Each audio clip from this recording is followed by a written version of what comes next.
The Art of Speaking Effectively. Introduction. In today's fast-paced and highly connected world, the ability to speak effectively is more than just a valuable skill. It is a critical tool for success across all areas of life. Whether you're delivering a speech to a crowd, pitching a new idea in a boardroom, participating in a job interview, leading a team, teaching a class, or simply having a meaningful conversation, how you express yourself can determine the outcome of the situation.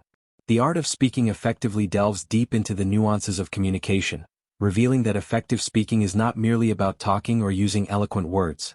It is about making a meaningful connection, conveying a clear message, and leaving a lasting impression. This book recognizes that many people struggle with public speaking due to fear, lack of experience, or uncertainty about how to organize and present their thoughts. It addresses these common challenges by offering a step-by-step approach to developing confidence, clarity, and charisma in both formal and informal speaking situations. At its core, the book rests on the belief that communication is not just an innate talent possessed by a few, but a skill that anyone can develop through conscious effort, regular practice, and thoughtful reflection.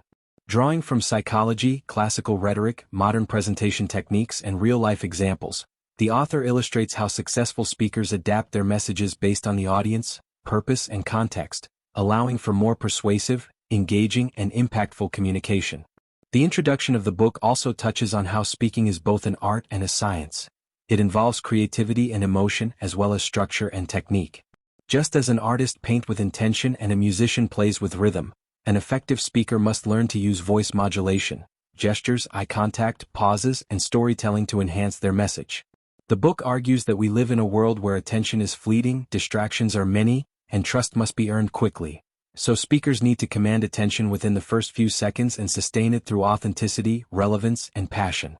Moreover, the art of speaking effectively is not just about performing on stage. It also plays a vital role in everyday communication, such as resolving conflicts, motivating others, sharing ideas, or even just expressing oneself with clarity in social settings. The introduction emphasizes that mastering the spoken word can increase self-esteem, improve relationships, and open doors to opportunities that might otherwise remain closed. In addition, it explores how technology and virtual communication platforms have changed the way we speak and listen, requiring us to be more intentional, concise, and expressive when we may not have the benefit of face-to-face interaction. From job interviews conducted over Zoom to online presentations and digital storytelling, the principles of effective speaking now extend to virtual spaces, making this skill even more crucial in the 21st century. The book also introduces the idea that listening is an essential part of effective speaking. Great communicators are also great listeners. They understand the importance of feedback, empathy, and two-way communication. The author emphasizes that speaking is not just about pushing out words, but about creating shared understanding and connection. Another important theme in the introduction is the ethical responsibility of speakers. With the power to influence comes the responsibility to communicate honestly, respectfully, and constructively. The introduction invites readers to view their voice as a tool for positive impact, whether they are persuading, informing, entertaining, or inspiring. Additionally, the book provides an overview of how it is structured to help the reader progress through various levels of speaking competence, from the basics of organizing thoughts and reducing nervousness, to more advanced techniques like persuasive argumentation, vocal dynamics, and engaging storytelling. By setting the tone in the introduction, the book encourages readers to approach their journey with an open mind, a willingness to step outside their comfort zones, and a desire to grow not only as speakers but as thoughtful communicators. The introduction also debunks several myths, such as the belief that introverts cannot be effective speakers or that you must be born with a gift of gab to be successful on stage.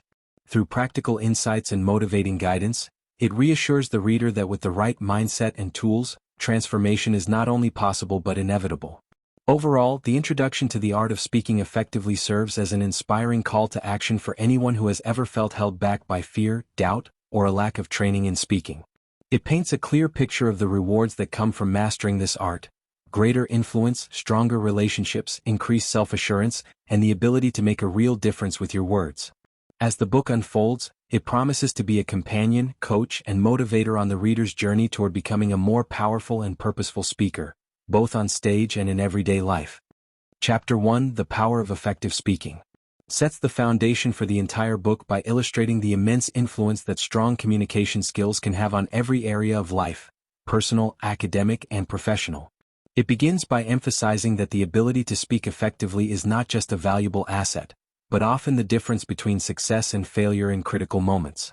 Whether it's a job interview, a business pitch, a public speech, a classroom discussion, or a heartfelt conversation with a loved one, the way we speak can shape perceptions, inspire action, and forge meaningful connections. The chapter explores how historically leaders, visionaries, and changemakers have used the spoken word to influence people, movements, and the course of history itself, pointing to examples like Martin Luther King Jr., Winston Churchill, and Malala Yousafzai to demonstrate how the power of words, when used skillfully, can spark revolutions, shift paradigms, and offer hope. The author dives into the psychology behind why effective speaking is so compelling. It taps into both emotion and logic, appealing to the audience's hearts and minds. When a speaker is clear, confident, and passionate, their words resonate more deeply and their ideas are more likely to be remembered and acted upon. The chapter goes on to explain how communication is a human superpower. It allows us to share knowledge, influence decisions, build trust, resolve conflicts, and create shared meaning. However, this power is often underutilized or misused due to a lack of awareness or training. Many people avoid speaking up because of fear, self-doubt, or past negative experiences. This chapter works to dismantle that fear by explaining that effective speaking is not about being loud, dramatic, or flawless. Rather, it's about being authentic, intentional, and audience-focused. One of the key messages here is that anyone, regardless of background, personality type, or level of experience, can become a powerful speaker by understanding the principles of communication and committing to consistent practice.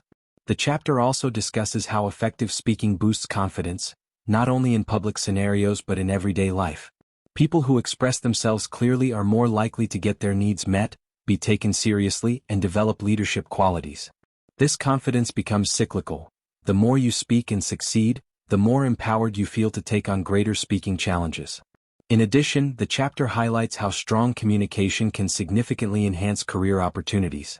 Employers value employees who can speak clearly in meetings, present ideas convincingly, and represent their organization professionally. In leadership roles especially, the ability to articulate vision, delegate tasks, and motivate teams is critical, and often separates good leaders from great ones. The author also addresses the misconception that effective speaking is all about formal speeches. On the contrary, it encompasses everyday conversations, interviews, networking events, debates, and even virtual meetings. The modern world demands versatile communicators who can shift tones and approaches depending on context.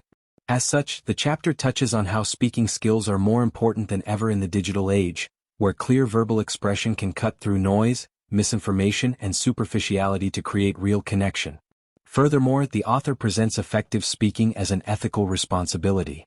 Since words can heal or harm, uplift or diminish, it is crucial for speakers to use their power responsibly, by communicating with honesty, respect, and a genuine desire to understand and be understood. There is also an exploration of how effective speaking supports social and emotional intelligence. When we speak with empathy, listen actively, and respond thoughtfully, we strengthen relationships and build inclusive communities. The chapter introduces the idea that communication is a two-way process.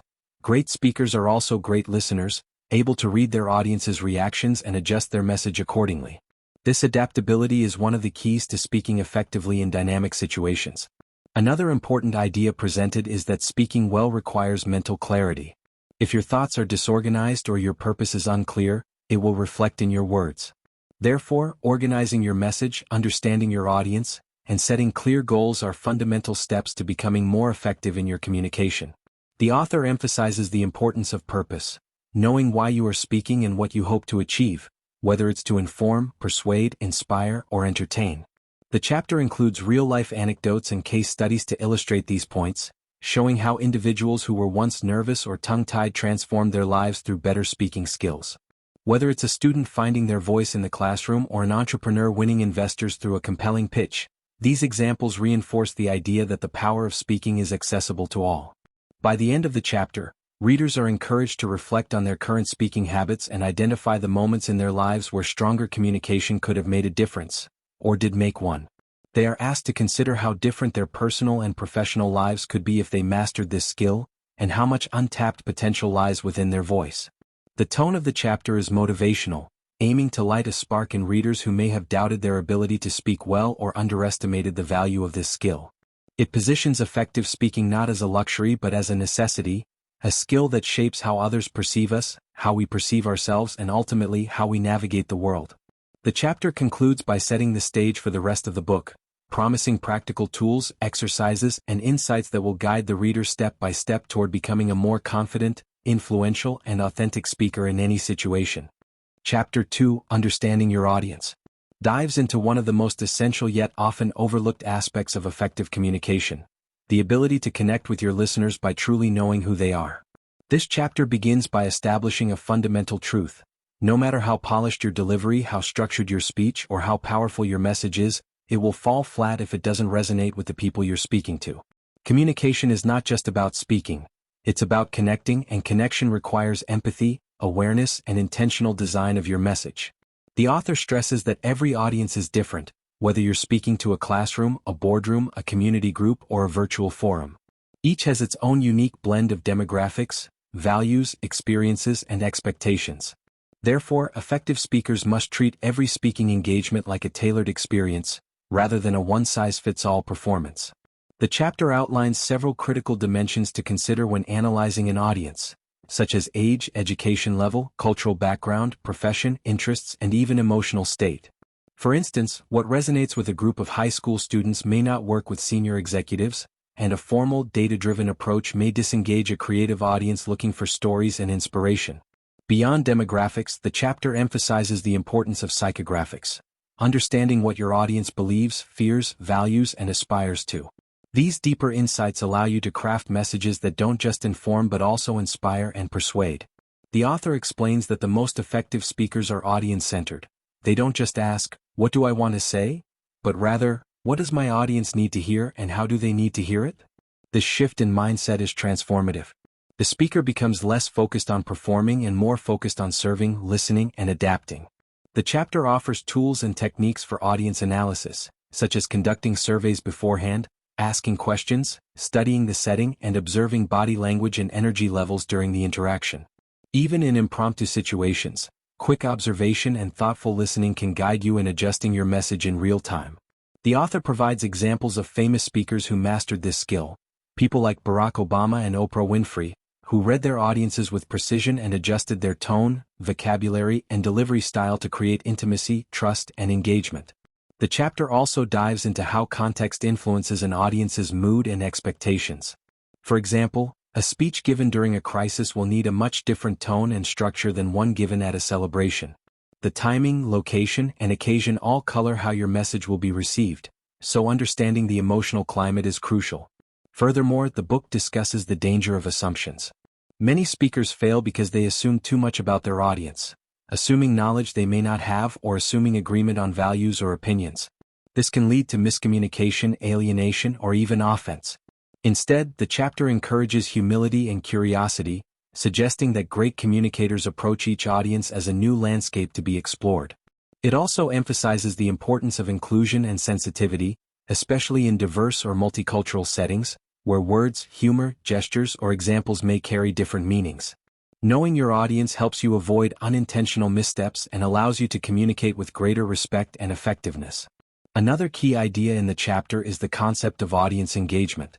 Understanding your audience goes beyond just identifying who they are. It means thinking about how to involve them, keep their attention, and make the message interactive or participatory when appropriate.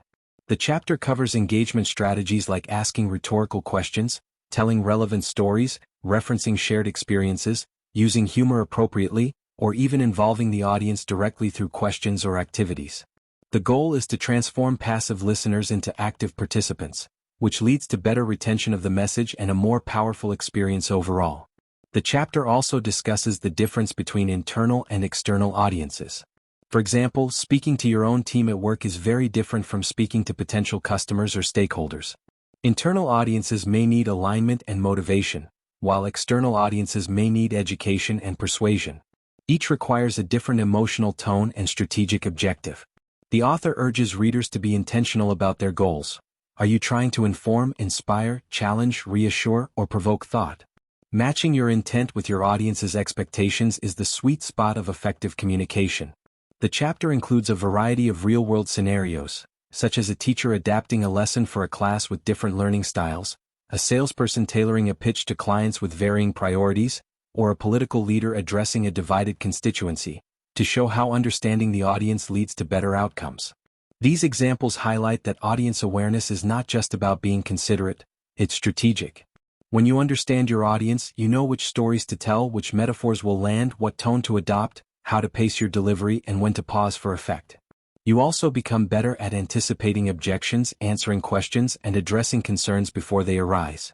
Moreover, this chapter connects audience understanding to the idea of trust. People listen to those they trust, and trust begins when someone feels seen and understood. When you demonstrate that you've taken the time to learn about your audience's world, what they care about, what they struggle with, what they hope for, you build a bridge of credibility and rapport that makes everything you say more impactful. The chapter closes by reminding readers that speaking effectively is not about impressing others with your knowledge, but about empowering others with insight and inspiration. To do that, you must first walk a mile in their shoes, see the world through their eyes, and then speak to them in a language that touches both their intellect and their heart. Ultimately, understanding your audience is about cultivating empathy, awareness, and flexibility, skills that not only improve your speaking ability, but also make you a better listener, leader, and human being. Chapter 3: Structuring Your Speech delves into the crucial role that structure plays in making a speech clear, compelling, and memorable, highlighting that even the most brilliant ideas can lose their impact if they're not presented in a coherent, well-organized manner. The chapter opens with the analogy that a good speech is like a well-built house. It needs a strong foundation, a logical framework, and thoughtful design that guides the listener from one point to the next with clarity and purpose. Without structure, a speech becomes a confusing maze of scattered thoughts and disconnected ideas, leaving the audience disengaged and uncertain of the speaker's message. The author stresses that organizing a speech is not just about putting information in order. It's about creating a journey for the audience, a deliberate experience with a clear beginning, middle, and end. The chapter breaks this journey down into 3 essential components: the introduction, the body, and the conclusion. The introduction is described as the first impression moment. It must capture attention, establish relevance, and preview the core message or purpose of the speech. This section explores various ways to open a speech effectively, such as using a powerful quote, asking a thought-provoking question, telling a brief and relevant story, or sharing a surprising fact. The goal, the author explains, is not just to begin speaking, but to create immediate engagement and establish credibility. Equally important is the thesis or central idea, clearly stating what the speech is about and why it matters. The chapter emphasizes that a confused audience is a disengaged audience, and the speaker's job in the introduction is to eliminate that confusion right away. Moving into the body of the speech, the author outlines how this section serves as the engine of the message. It's where the speaker develops their points, provides evidence, tells stories, shares insights, and builds momentum. The body must be logically ordered and carefully segmented into main points, typically 2 to 4 depending on the length of the speech. Each main point should be distinct but connected, supporting the overall thesis while offering something valuable and specific. The chapter introduces several common organizational patterns such as chronological, past to present, spatial, describing physical or conceptual space, problem solution, outlining an issue and proposing a resolution, cause-effect, and topical, arranging ideas by themes or categories. Choosing the right pattern, the author notes, depends on the purpose of the speech and the nature of the content. For example, a speech about climate change might use a cause-effect structure to show how human activity leads to environmental consequences, while a motivational speech might use a chronological structure to share a personal transformation story.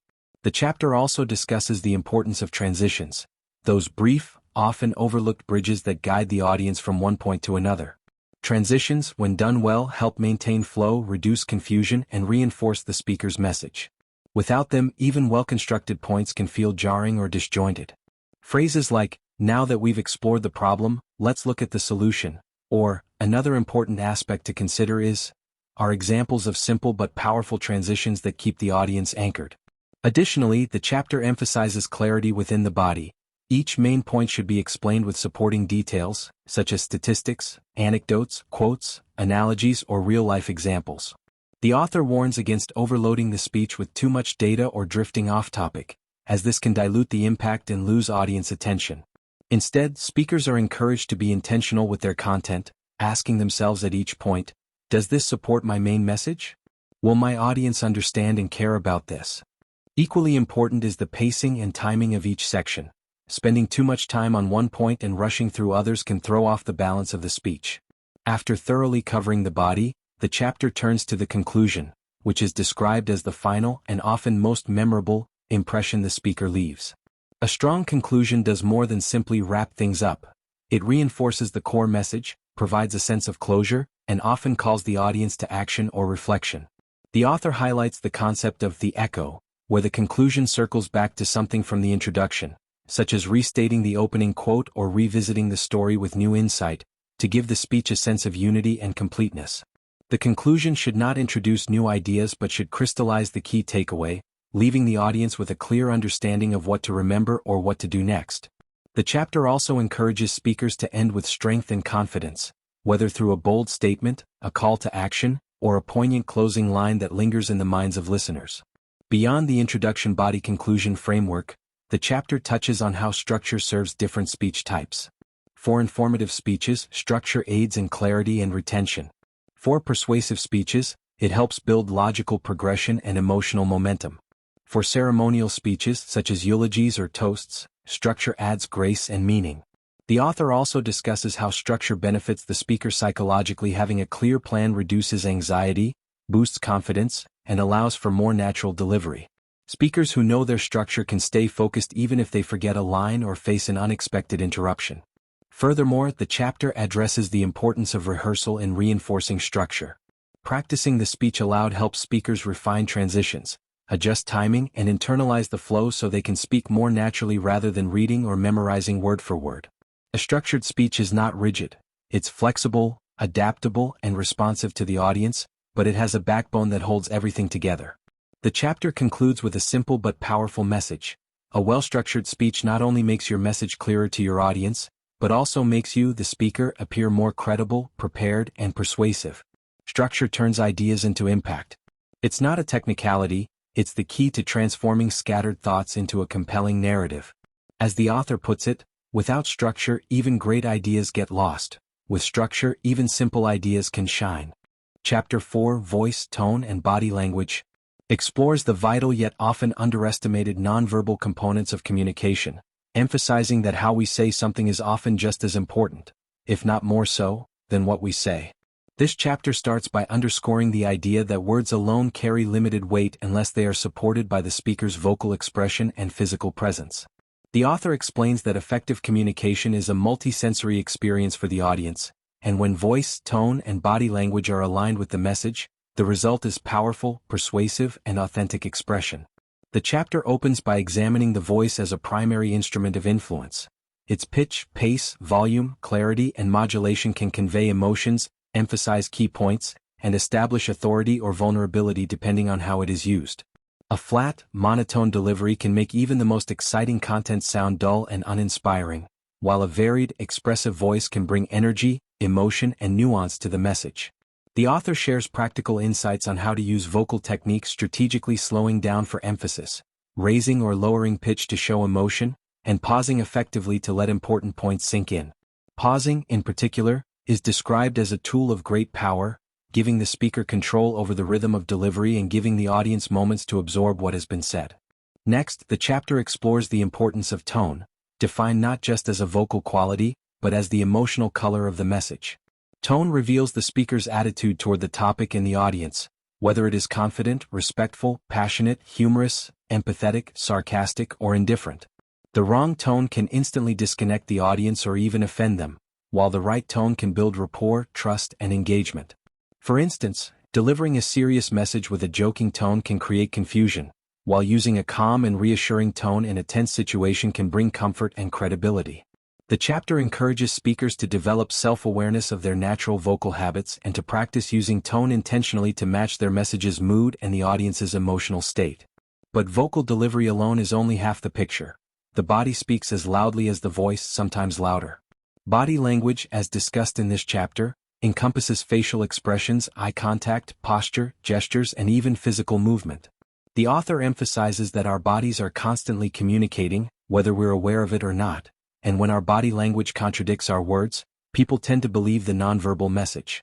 For example, a speaker who says they're excited but has slouched shoulders, a downcast gaze, and a flat face sends mixed signals, creating doubt in the audience's mind. The chapter highlights the need for congruence between message and movement, encouraging speakers to become intentional in their physical expression. Eye contact is described as one of the most powerful tools for connection. It humanizes the interaction, shows confidence, and allows the speaker to read and respond to the audience's reactions. Rather than darting eyes or staring into space, speakers are advised to look directly at different people in the audience, not just once but regularly throughout the speech, to create a sense of shared experience and attentiveness. Facial expressions also play a key role in conveying emotions. Smiling can convey warmth, furrowed brows can show concern, and raised eyebrows can add emphasis or curiosity.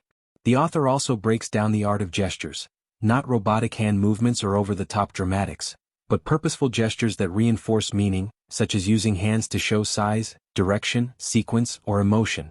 Effective gestures are natural, not forced, and they complement the verbal message rather than distract from it.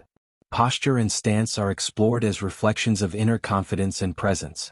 A grounded, open posture communicates readiness and self-assurance, while crossed arms, hunched shoulders, or constant shifting can suggest discomfort or defensiveness. The chapter introduces the idea of command presence, a quality that arises when a speaker enters a room or stage with poise, stands tall, moves with purpose, and holds space with calm confidence. Movement, too, is discussed as a dynamic part of body language. Walking slowly while transitioning between points, stepping forward to emphasize a moment, or staying still during an emotional passage can all heighten impact when done with purpose. However, random pacing or nervous fidgeting can be distracting, so the speaker must learn to control their movements to serve the message, not undermine it. The author also discusses how voice, tone, and body language differ across cultures and audiences, warning against a one-size-fits-all approach. In some cultures, direct eye contact is a sign of confidence, while in others, it may be seen as disrespectful. A loud tone may convey energy to some but aggression to others. This cultural sensitivity reinforces the importance of knowing your audience, as discussed in Chapter 2, and adjusting delivery styles accordingly. The chapter includes self-assessment tools and exercises to help readers become more aware of their vocal and physical habits, suggesting video recording practice sessions, mimicking effective speakers, and seeking feedback from trusted peers or mentors. It also shares stories of individuals who transformed their communication simply by adjusting their voice and body language, teachers who gained control of their classrooms, leaders who inspired more trust in their teams, or students who suddenly commanded attention after changing how they stood and spoke. The author is clear that mastering voice, tone, and body language doesn't mean becoming theatrical or inauthentic. It means aligning your outer expression with your inner message so that the audience can fully receive and believe what you're saying. The goal is not performance but presence, being fully engaged, expressive, and connected to your message and your listeners. As the chapter wraps up, it reminds readers that words are only a part of the message. Your voice and body are instruments that must be tuned, trained, and used intentionally. When voice, tone, and body language come together in harmony, a speaker becomes more than someone who transmits information. They become someone who inspires, influences, and connects. In the words of the author, your body speaks, your voice echoes, and together they amplify the message your words begin. Chapter 5, Overcoming Stage Fright, addresses one of the most universal challenges faced by speakers across all levels of experience. The fear of speaking in front of an audience, often referred to as stage fright or performance anxiety, which can range from mild nervousness to debilitating fear. The chapter begins by normalizing this anxiety, emphasizing that it is a deeply human experience rooted in our evolutionary instinct to avoid social judgment and potential rejection. Even the most accomplished speakers, from politicians to performers, have battled nerves before stepping on stage. The author dismantles the myth that fear disappears entirely with experience, instead explaining that effective speakers learn how to manage their fear and even channel it into focused energy and passion. This chapter dives into the physiological and psychological mechanisms behind stage fright, detailing how symptoms like rapid heartbeat, sweaty palms, dry mouth, shaky voice, or mental blanks are all part of the body's fight or flight response to perceived danger. Understanding these symptoms not as personal failings but as natural reactions helps reduce their power. The author stresses that fear thrives in the unknown, and so preparation is one of the most powerful antidotes to anxiety. A well-prepared speaker, someone who has practiced thoroughly, knows their material inside and out, and anticipates audience reactions, automatically feels more in control and less at the mercy of nerves. However, preparation isn't just about memorizing words. It's about internalizing the message so that you can speak with authenticity and adaptability, even if things don't go exactly as planned. Visualization techniques are explored in depth, where speakers mentally rehearse success by picturing themselves speaking confidently, engaging the audience, and handling challenges with poise. This mental rehearsal creates neural pathways that make the actual experience feel more familiar and less threatening. The chapter also promotes the use of breathing exercises and mindfulness to calm the nervous system. Deep, intentional breathing not only slows the heart rate and relaxes tense muscles but also helps anchor the speaker in the present moment rather than spiraling into fears about failure. Grounding techniques such as feeling your feet firmly on the floor or focusing on your breath between sentences are practical tools that help speakers stay centered when adrenaline surges.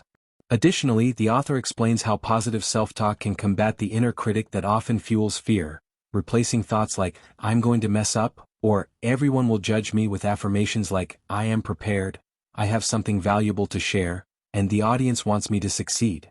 The chapter also offers perspective-shifting advice. Instead of viewing public speaking as a performance to be judged, see it as a conversation to be shared, a moment of connection and service rather than a test of perfection. This mindset reduces pressure and brings the focus away from self-consciousness toward audience awareness and purpose. Interestingly, the author introduces the concept of reframing fear as excitement.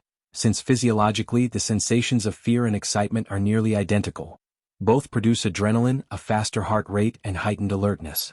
By telling yourself, "I'm excited" rather than "I'm scared," you shift the emotional context and begin to harness that energy in a positive direction.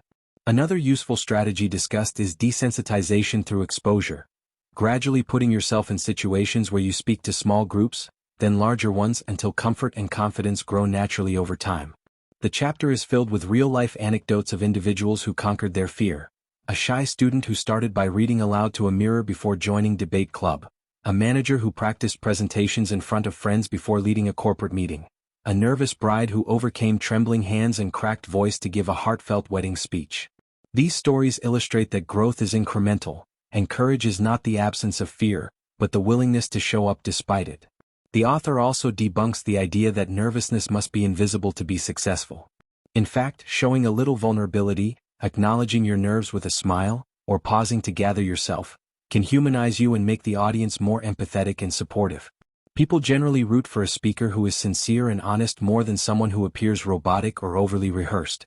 Another important theme in the chapter is the distinction between preparation and perfection. Many speakers become paralyzed by the belief that every word must be flawless, but the reality is that audiences care more about connection than precision. Mistakes are natural and often go unnoticed or are quickly forgotten if the speaker recovers with grace. The author encourages readers to shift their goal from being perfect to being present. Being fully present, with the message, the audience, and the moment, helps reduce anxiety and increases authenticity. The chapter also highlights the importance of feedback and support. Speakers should seek out mentors, peers, or coaches who can provide constructive feedback and encouragement, helping them identify what's working and what can be improved.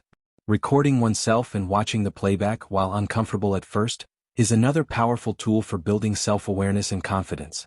The final part of the chapter ties everything together by reinforcing the idea that stage fright is not a barrier, but a gateway. It is a sign that you care deeply about your message and your impact. The goal isn't to eliminate fear but to build resilience, to trust yourself, embrace discomfort, and grow stronger through each speaking experience. Public speaking is a skill, not a talent, and every great speaker was once a beginner filled with nerves. With practice, mindset shifts, and supportive strategies, stage fright becomes not something to fear but something to master. The chapter closes with a motivational note, reminding readers that courage isn't about never trembling. It's about standing up, speaking out, and discovering your voice even if it shakes. Chapter 6, Persuasion and Influence, delves into the art of shaping thoughts, inspiring action, and moving people emotionally and intellectually through the spoken word, revealing that at its core, effective speaking is not merely about delivering information but about changing minds, inspiring decisions, and leading people toward new perspectives or behaviors. The chapter begins by highlighting that persuasion is not manipulation, coercion, or trickery. Rather, it is a respectful, ethical process of guiding others to see value, truth, or benefit in your message. While influence extends beyond the moment of speech, it's about leaving a lasting imprint that resonates and motivates. Drawing from classical rhetoric, the author introduces Aristotle's timeless persuasive triad, ethos, pathos, and logos, three pillars that together form the foundation of influential communication. Ethos, or credibility, is the speaker's trustworthiness, competence, and integrity, which must be established early and consistently through confidence, sincerity, and well-researched content. Without ethos, even strong arguments fall flat because audiences won't believe or respect the source. Pathos, the emotional appeal, taps into the audience's values, desires, fears, and aspirations, making the message feel personal and urgent. Stories, vivid imagery, metaphors, and empathetic language are all powerful tools for igniting emotion, and the author stresses that appealing to emotion must be genuine and relevant, not manipulative or overly dramatic. Logos, or logical appeal, represents the structure, facts, and reasoning of the speech. Clarity, evidence, and sound argumentation build the intellectual scaffolding that gives the emotional and ethical appeals their grounding. A speaker who blends all three effectively, demonstrating character, ethos, stirring the heart, pathos, and engaging the mind, logos, wields the full power of persuasion. The chapter continues by exploring modern psychological principles that enhance persuasive effectiveness, such as reciprocity, people tend to return favors; social proof, we follow the actions of others; authority, we trust those with expertise; liking, we are persuaded more easily by those we like; scarcity, we value what seems limited; and consistency, we are inclined to act in ways that align with our past commitments. The author weaves in relatable examples of how these principles operate in daily life, from how product endorsements build trust, to how limited time offers drive urgency, to how storytelling about shared experiences creates connection. These insights aren't just sales tricks, they're deeply human responses that, when understood and used ethically, can turn an average speech into a compelling force. The chapter also focuses on audience analysis as a critical factor in persuasive success. Knowing the audience's beliefs, needs, objections, and values allows the speaker to tailor their message for maximum relevance and resonance. For instance, persuading a group of environmental activists requires a different angle than persuading business executives. The facts may be the same, but the emotional entry point and framing must align with the audience's worldview. The author encourages empathy-driven preparation, asking what matters to them, and what might they resist or question, helps anticipate objections and respond with empathy rather than defensiveness. This audience-centered approach builds bridges rather than walls, turning opposition into openness. The chapter dives into the structure of persuasive speeches, recommending a clear format that includes stating the problem or need, establishing its significance, presenting a proposed solution, and backing it with evidence and emotional appeal. Counterarguments should be addressed openly and respectfully, not ignored or dismissed. When a speaker demonstrates understanding of opposing views and then gently dismantles them with logic and compassion, credibility soars. The chapter emphasizes the importance of clarity and repetition. People don't remember everything, so repeating the key message in different ways throughout the speech reinforces it in memory. Additionally, strong persuasive openings, like a shocking statistic, a personal anecdote, or a powerful question, capture immediate attention and emotionally prime the audience to listen. The conclusion of a persuasive speech must leave a call to action, a moment of decision, or an emotional punch that lingers in the heart or mind long after the words have ended. The author shares the story of a young student who, despite her anxiety, gave a short speech on animal cruelty and inspired her entire class to support a local shelter, demonstrating how even simple words, when spoken with passion and clarity, can ignite real-world change. Another powerful story describes a leader who turned a skeptical room of investors into believers not through flashy slides, but by painting a vision of the future they could see themselves in. These examples show that influence is not always about grand oratory, it's about being real, relevant, and resonant. Toward the end of the chapter, the author challenges readers to examine their own motivations for persuasion, urging them to use their influence for good, to uplift, to educate, to empower, and to bring people together. In a world full of noise and misinformation, authentic persuasive speaking becomes not just a skill but a responsibility. The chapter concludes with a reminder that persuasion is both an art and a science. The science lies in understanding psychology, structure, and technique, while the art lies in knowing when and how to apply them with heart, timing, and nuance. Mastering persuasion is about finding your voice, using it with purpose, and trusting that when you speak with integrity, insight, and intention, you have the power not only to inform, but to transform. Chapter 7. Practicing and Improving Continuously focuses on the crucial and often overlooked aspect of public speaking, the ongoing commitment to practice and self-improvement. The author begins by highlighting that becoming an effective speaker is not a one-time achievement but a lifelong journey of refining skills, gaining experience, and adapting to new challenges. This chapter stresses that while innate talent or charisma can help in certain moments, it is practice, deliberate, focused, and consistent, that separates truly great speakers from those who merely get by. The chapter emphasizes that one of the key aspects of effective practice is the idea of deliberate practice, a term popularized by psychologist Anders Ericsson, which refers to focused, goal-oriented practice that goes beyond simple repetition. In public speaking, this means working intentionally on areas where you are weakest, rather than relying solely on your strengths. For example, if a speaker struggles with projecting their voice, their practice should center around voice exercises and finding ways to strengthen vocal projection.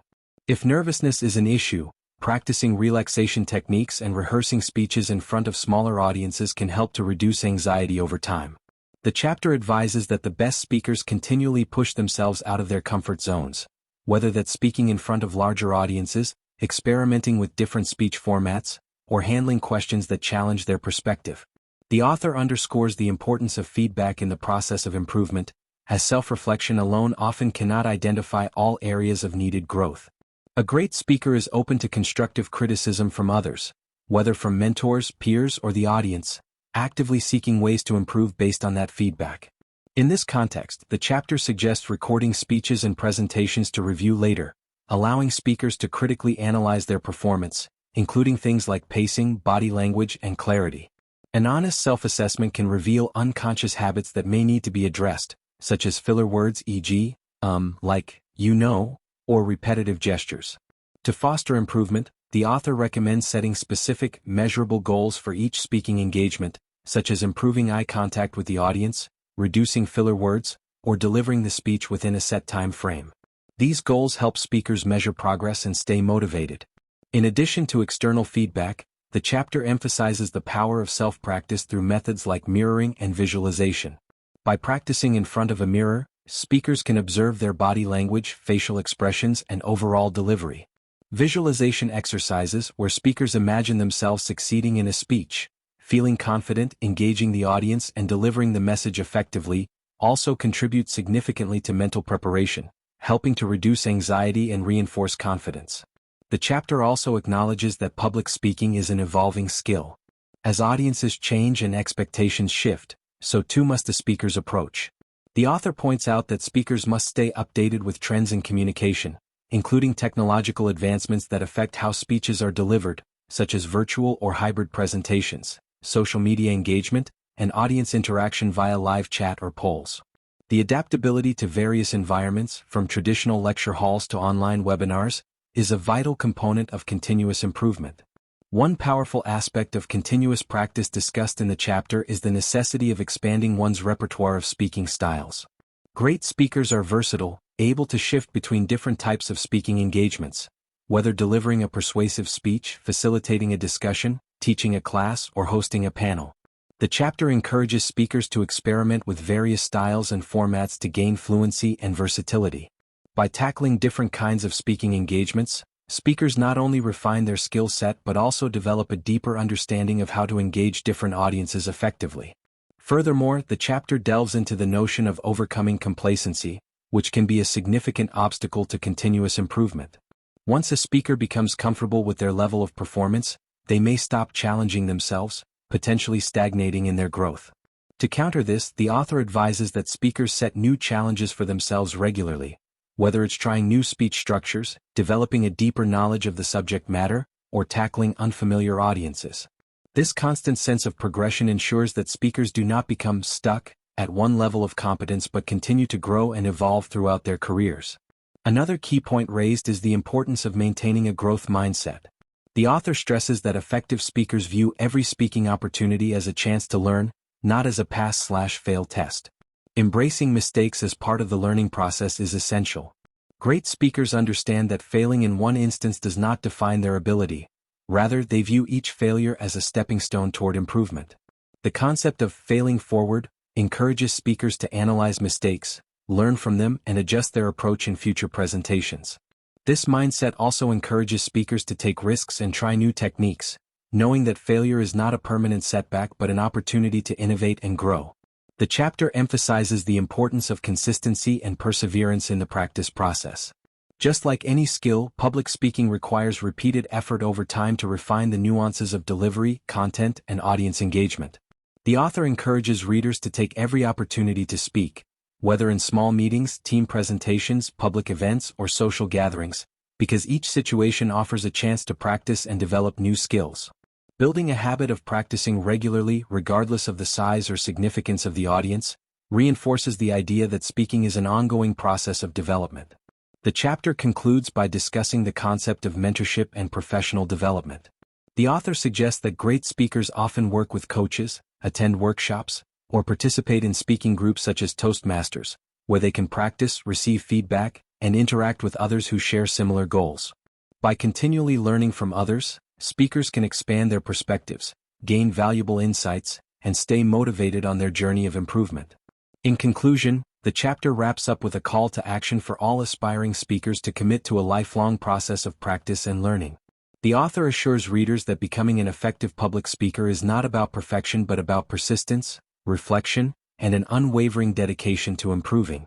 With continuous practice, a growth mindset, and an openness to feedback, any speaker can elevate their communication skills to new heights, ensuring that they can influence, inspire, and engage audiences throughout their careers. Conclusion. The conclusion of The Art of Speaking Effectively serves as a powerful reminder that public speaking is not merely a skill to be mastered but a lifelong commitment to personal growth, effective communication, and meaningful influence. It encapsulates the central idea that the art of speaking is not about delivering flawless speeches but about engaging with audiences in an authentic, impactful way.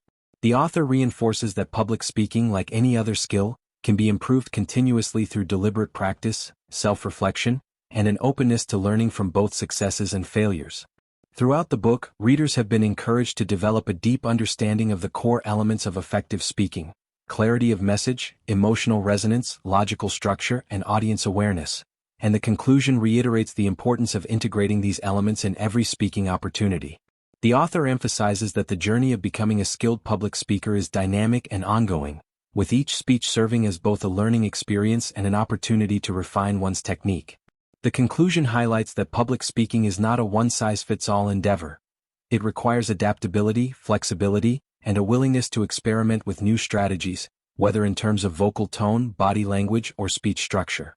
By encouraging speakers to be conscious of their unique style and strengths, the author suggests that effective speaking is a deeply personal endeavor that evolves with time and experience. The conclusion also underscores the significance of engaging with audiences on a deeper level, not just as passive listeners but as active participants who can shape the direction of the conversation. The ability to connect with and respond to an audience's needs, emotions, and feedback is essential in creating a lasting impact. Whether through persuasive arguments, inspirational messages, or informative content, the most effective speakers are those who can foster genuine interaction and dialogue with their audiences. Moreover, the author makes the point that great speakers never stop learning. They seek out opportunities for growth through feedback, mentorship, and continuous education. In the conclusion, readers are reminded that the best speakers are also the best listeners, willing to take constructive criticism and apply it to future performances. This approach of embracing feedback fosters a growth mindset, one where failure is viewed as an opportunity to learn rather than a setback. The author encourages speakers to adopt the mindset of practice makes permanent, where consistent practice and refinement lead to the internalization of skills and techniques, turning them into second nature. The chapter further elaborates that public speaking is not an isolated skill but one that connects deeply with personal development. As speakers refine their ability to articulate ideas clearly, inspire action, and persuade others, they simultaneously cultivate greater self-confidence, emotional intelligence, and empathy. In fact, public speaking can serve as a powerful tool for personal transformation, helping individuals become more articulate, reflective, and connected to the world around them. The conclusion ties together the importance of cultivating these qualities, not just for professional success but for personal fulfillment and meaningful engagement with others. Additionally, the conclusion reiterates the idea that effective public speaking transcends the act of speaking in front of a crowd. In a world increasingly reliant on digital communication, the principles of effective speaking can be applied to a wide range of situations, from virtual presentations to casual conversations. The ability to communicate clearly, persuasively, and with impact is valuable not only in formal settings but also in everyday interactions, helping individuals build stronger relationships, influence decisions, and advocate for causes they care about. Another key point emphasized in the conclusion is the importance of self-awareness and self-improvement. The author stresses that no speaker is ever perfect, and that each speaking opportunity is an opportunity to grow, learn, and refine one's abilities. This idea of continuous improvement is central to the book's overall message. Speaking is a journey, not a destination. Whether you're delivering a short presentation to a small group or a keynote address to a large audience, the principles outlined in the book can be applied to any speaking situation. The conclusion reinforces the idea that everyone has the potential to be an effective speaker, regardless of their starting point. With dedication, practice, and a willingness to embrace new challenges, anyone can develop the skills necessary to engage and influence others. The chapter also explores the idea of speaking as a means of leadership. The author argues that public speaking is a vital skill for leaders, as it enables them to inspire, motivate, and rally others around a common cause. Leaders who speak effectively can shape the course of organizations, movements, and even societies. By connecting emotionally with their audience and providing clear, compelling visions for the future, they can create a sense of purpose and direction that inspires action. The conclusion also calls on readers to reflect on their personal motivations for speaking. Whether speaking in a professional setting, advocating for social change, or sharing personal stories, public speaking offers an opportunity for individuals to express their values, passions, and ideas. The ability to communicate effectively not only helps individuals succeed in their endeavors but also empowers them to make a positive impact in their communities and beyond. In sum, the conclusion emphasizes the enduring nature of public speaking as both a skill and an art form. It reiterates that while challenges may arise, the key to success lies in embracing each speaking opportunity with enthusiasm, dedication, and a commitment to continuous improvement. By incorporating the techniques, strategies, and insights provided throughout the book, readers are encouraged to embark on their own journey of growth and transformation as communicators. Ultimately, the conclusion leaves readers with a call to action: to practice consistently, seek feedback, remain open to growth, and most importantly, to speak with authenticity and passion. The ultimate goal of public speaking, as outlined in this book, is not just to speak effectively but to use the power of speech to create positive change, foster connections, and leave a lasting impact on others.